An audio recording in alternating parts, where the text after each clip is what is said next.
Monte Dutton joins us. Hi, Monte. How are you?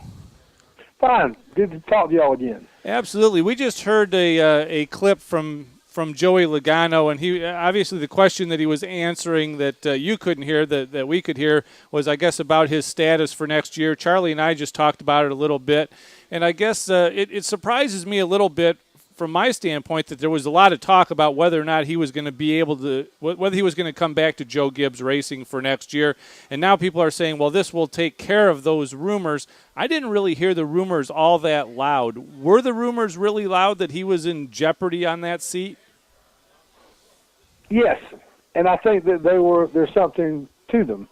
I think what you have to realize is that in this sort of imperiled economic climate that the sport is in, I think that performance and pressure and many times considerations that are apart from driving the race car, as evidenced by Kurt Busch's difficulties, become more important. And I think that it pleasing the sponsor means a lot. And I think that in that case, it seems kind of absurd that a guy who's 22 years old could, with all the promise, could be in danger. But I think you have to factor in the fact that Home Depot is a major competitor with Lowe's. And they got used to competing with Lowe's pretty well when they had a driver named Tony Stewart in their car. Mm-hmm. But they made an investment with Logano, and I think that what Logano faces is what a lot of drivers do. He had a great opportunity, but it put him under a lot of pressure. And the problem with that, of course, is that when you have that type of opportunity at such a tender age, when things don't go that well, very few people have sympathy because of the great fortune you had in getting it. So that race meant a lot to him. I don't think he's really out of the woods yet. I think that because of the climate mentioned, I think this helps him, and even if he doesn't remain at Gibbs, it will help him latch on somewhere else. But that certainly was a convincing victory that was a fluke in no way, as this first victory, in as much as any I've ever seen was. It certainly helps the situation, but I don't think he's quite out of the woods yet. I think he might need to make the chase.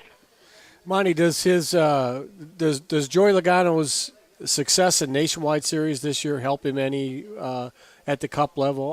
I don't see. I guess I understand that that Logano's seat is in jeopardy and in the competition with Lowe's is important, but last year the talk was that maybe Carl Edwards would go into that seat. That's not in the cards anymore. Who's pushing up from the bottom and who's pushing? Who's the guy that's in line for that seat that's pushing him out? Well, there might be someone who's in the final year of his contract that we don't know about now. I mean, as long as there isn't a contract signed, there's a lot of people who are in play. Yeah. But then there's also people who are sort of out of the loop now. I mean, a guy like, say, Brian Vickers. And I mean, there was a lot of talk in the off season that there was some talk about putting Kurt Busch in the car this year, but that that wouldn't please Home Depot either. So that they couldn't swing that up. I don't know if that's true or not. I think that probably was more of a rumor, and it's one of those, a small conversation gets magnified into serious talks. But this wasn't a creation of the media. There's been a lot of talk about it. Yeah. And I think that it was, you asked about it. I think success in the Nationwide Series helps. I think it helps a little, but by Logano's own admission, he basically said that winning all these nationwide races, he said that was one thing, but when you win a Cup race, you're beating the best of the best. And, he pretty much conceded that probably the Nationwide and Truck Series level, there's a lot of times where, those cars represent, you put a Cup driver in a team fielded by a Cup car, and you have a big advantage over the guys who run there every week. Yeah. So I think, I think it certainly helped him a lot, and I think that he fulfilled the talent. The truth is in 2011, he didn't really have a very good year in Nationwide either. No. We are talking to Monte Dutton, who writes NASCAR beat writer for the Gaston Gazette and Troubadour extraordinaire. Hey, Monte, you brought up Kurt Busch. I don't think we can really have this conversation today without talking about Kurt Busch. He had his come to I guess, come to Jesus meeting with his owner this week, and he's not been kicked out of that car. Has he learned anything? What do you think is there? I mean, the guy is obviously a tremendously talented driver and troubled. Well, I don't think you can ever tell whether anyone has learned his lesson when you judge them how things happen in good times. The truth of the matter is, I mean, I can't really say this enough. First of all, I really think it's amazing. I'm absolutely astonished that he was suspended a week for, being berating or threatening someone in the news media. I would actually like to point out that, technically speaking, he didn't really threaten. He said, probation prevents me from wanting to kick your face. We had Bob on last week. I don't think Bob really had a problem with what happened. Yeah, well, in some ways, I really think I can take care of myself. Right. And if I'm talking to a driver and they said, I ought to kick your rear, unless they actually do it, I don't really have a problem with it. and so I had this gets a little ridiculous. Last week, someone wrote on one of the social media that they wrote to me that, back in the old days, you'd never see anybody like Dale Earnhardt, Rusty Wallace, or Bill Elliott behave like Kurt. And I wrote back and I said, well, I hate to hear this, sir, but I saw all three of them behave like Kurt. Yeah, exactly. Yeah. But it wasn't. Now it's on. It's on video. Everything's on YouTube and everything. Right. And so, I mean, I do think that the drivers might be able to adjust.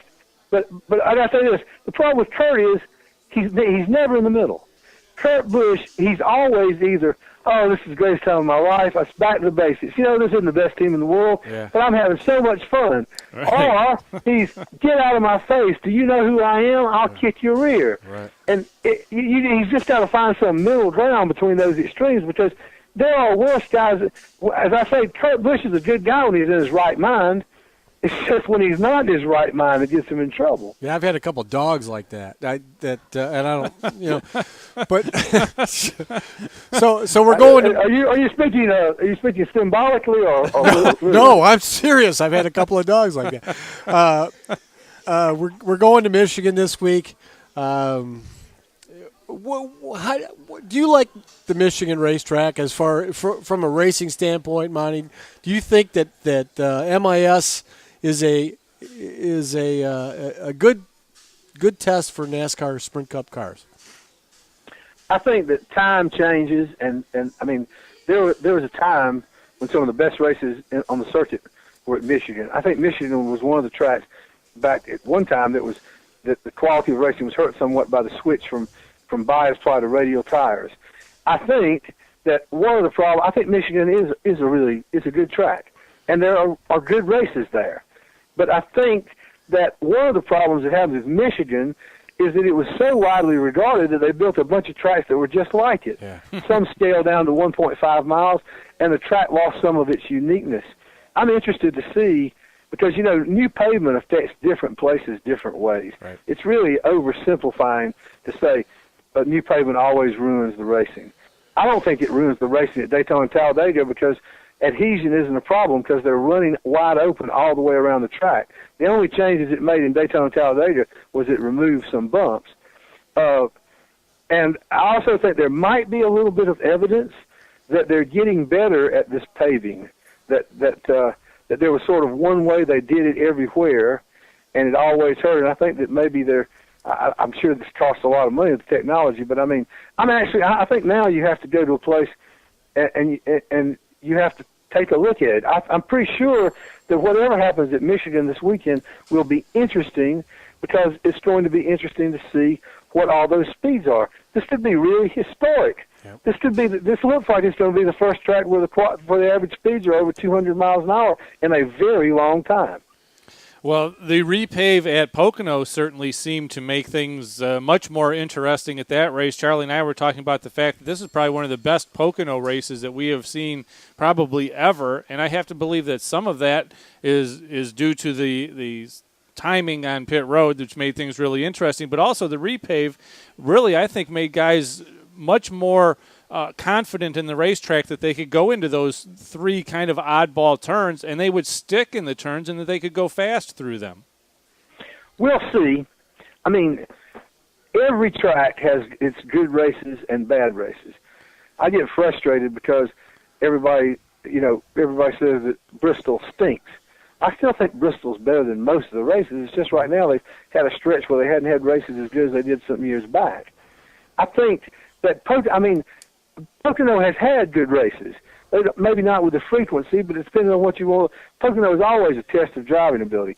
I tend to think that over time, this new pavement, I've watched Pocono with fresh pavement before, because in about 10 years ago, they repaved the place, and there are all kind of rumors that Tony George paid for it and Indy cars were coming there. I guess that was the mid-90s, because it's probably about the time that the IRL was being formed and starting out. But, I don't think that – I think the track is more adhesive. I think it'll be a better race when it's a little less adhesive, because they'll move the groove out a little bit. But I thought it certainly was a good Pocono race, but I'm not sure whether that was because it just happened, the circumstances fell so that it would be, or whether it's the pavement. I'm not ready to cast judgment on that. I'm not so sure that it wasn't because it was 100 miles shorter, too. Well, it maybe increased the urgency, and maybe urgency is what they needed. Yeah. Hey, Monte, we've got a couple other things we want to talk with you about. Can you hang on through our break so that we can hit a couple of these other topics? Okay, sure. Great. We're going to go to break, and when we come back, we've got a couple more things we need to talk to Monte Dutton about. One of them is rumors of Petty going to Dodge again, and also along those same lines is Roush, Penske, and how that's all going to work. So we'll come back and talk to him about that. This is On Pit Row. The fastest show on Ustream TV. This is On Pit Row. On Pit Row. MyMetroToledo.net, the place to go when you want to know where to go in Metro Toledo. MyMetroToledo.net, the best pizza, tastiest ribs, most bodacious burgers? Find them at MyMetroToledo.net. Fabulous festivals, the hippest concerts. Where's the Wi-Fi? MyMetroToledo.net knows. Whether you're a visitor or veteran, when you want to know where to go in Metro Toledo, go to MyMetroToledo.net. The Bench Racing with Steve and Charlie blog on OnPitRow.com is a place to find the latest commentary on what is happening in the world of NASCAR. Bench Racing with Steve and Charlie is interactive, a place where reader reaction and comment is welcome. Discussion about whatever is happening in NASCAR can be found at Bench Racing with Steve and Charlie at OnPitRow.com. Find award-winning photography from NASCAR events around the country from our own stable of photographers. Bench Racing with Steve and Charlie is a member of the NASCAR Citizen Journalist Media Corps. Liking the On Pit Row Facebook page is the easiest way to watch or listen to On Pit Row at work or at home. On Pit Row is live every Tuesday from 5 to 7 p.m. Eastern. While you're at On Pit Row on Facebook, click the Join Our Crowd button on Ustream for access to archive shows and selected show highlights. Download the iPhone or Android app for Ustream to watch On Pit Row on your phone. Follow Steve on Twitter at Bench Racing or Charlie at On Pit Row. Like us at On Pit Row on Facebook, follow Steve and Charlie on Twitter, and join our crowd on Ustream TV for the fastest 2 hours on Ustream, the radio or the net. On Pit Row.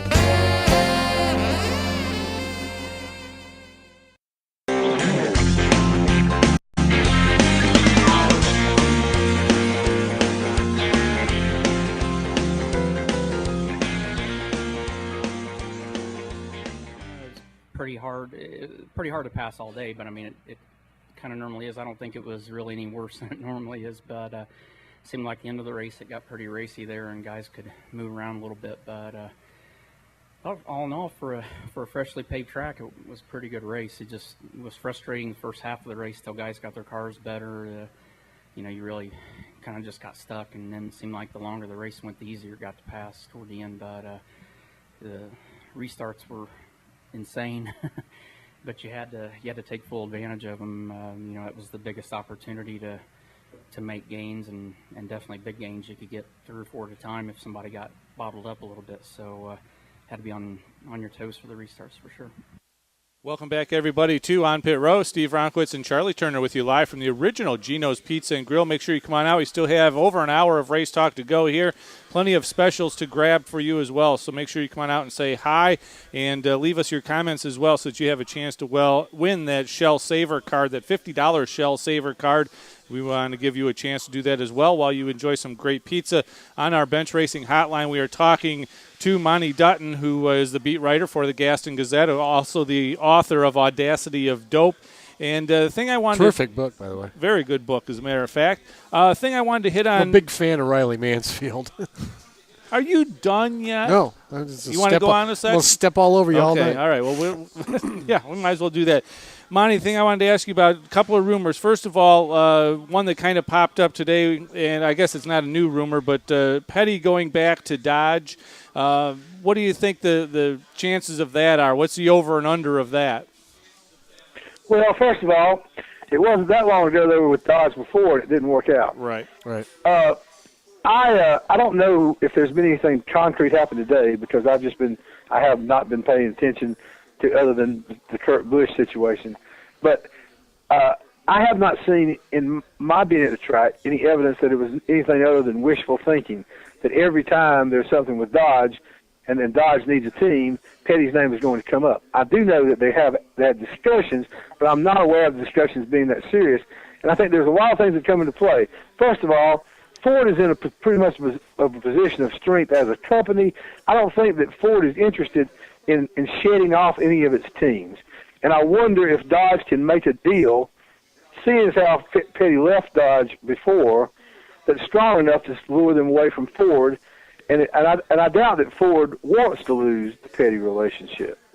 And then the second thing is that I think that there might be some question, is Dodge, which is losing Penske, is getting Richard Petty? Do they not have to get a better team than Petty? I mean, right. They're losing Penske. There's no question that that Petty has a great deal of history, but it doesn't have a lot of performance. Marcus Ambrose went on the road course last year, being the only recent win. So I think there's a lot that's up in the air about that, and I still am not sure that the talk isn't more based on just it makes sense to people, so you're naturally going to do it. To my knowledge, it's not close to happening, and it might be one of those deals that happens because the rumor started out. The cart leads the horse. Money, do you get the sense that Dodge really wants to be in Cup Series next year? Because if they do, then they may have to write some big checks. I mean, if they're trying to get Petty back into it, if they're trying to bring it, we've heard rumors of, maybe they would try to draw Ganassi back in, so Ganassi would build some engines, and I'm just throwing stuff out that we've heard. We've heard Andretti Racing coming from IndyCar, maybe being part of Dodge. Any of this? Well, any of it real? I guess. I think Dodge is in a spot. I do think they want. I think they want a presence in the sport. The question is it beneficial to have a minor presence in the sport? The fix that they're in is that they're not just losing Penske; they're losing their engine building operation. Right. Now. All right, I think that what they're looking at, Petty is getting its engines from Roush Yates right now. Right. Petty is not going to head up their engine program, I don't think. So, I think what we may already know is that Dodge's NASCAR engine program is probably going to come out of Michigan, not out of Charlotte. That it's going to be a factory project on their engines. And on the one hand, historically, that hasn't worked well in NASCAR. On the other hand, all of the manufacturers are becoming more centralized, and Toyota is doing very well. Right. And Toyota essentially has an amalgamated, everyone combined engine program where they have a lot of NASCAR people, but they have a lot of assistance from the company. So maybe you can pull that off better than you could 5 years ago. But I think at this point, that's what Dodge is looking at. All right, well, the other part of that puzzle then is obviously Penske, as you have just said, Penske is going to be leaving Dodge, going to Ford, and the rumor out there is that Roush Yates engines and Penske can get all together. Is there enough headroom in one room for Roush Yates and Penske all to coexist? there used to not be enough room for Roush and Yates. Right. I don't think that would have ever happened if Robert were still active instead of his son Doug, who probably Robert Yates and Jack Roush butted heads quite a bit. Yeah. And I'm not sure that could have ever happened had not Robert sort of retired. So you're exactly right. I think it could go a lot of ways. You know, I think everyone who knows Roger Penske thinks he wants to do the engines himself, that he wants to get that edge that comes from his people. And they certainly have done a wonderful job when you consider that he's essentially the Dodge operation. It's pretty remarkable how competitive they are. So, but there's a lot of pressure right now that everybody combining resources and just a handful of sources to providing all the engines. What's the way it is with engines is the way it used to be for chassis in racing. Now everybody builds their cars in-house and their engines are farmed out. It used to be that everybody farmed out their cars and built their engines when I started covering the sport. So I think it's a tough issue, and I think there's a lot of egos involved. And I think one option might be for Dodge is that if Penske in fact does throw in with the Roush Yates group, then maybe Dodge might be able to hire some of the people who are presently building Dodge engines at Penske.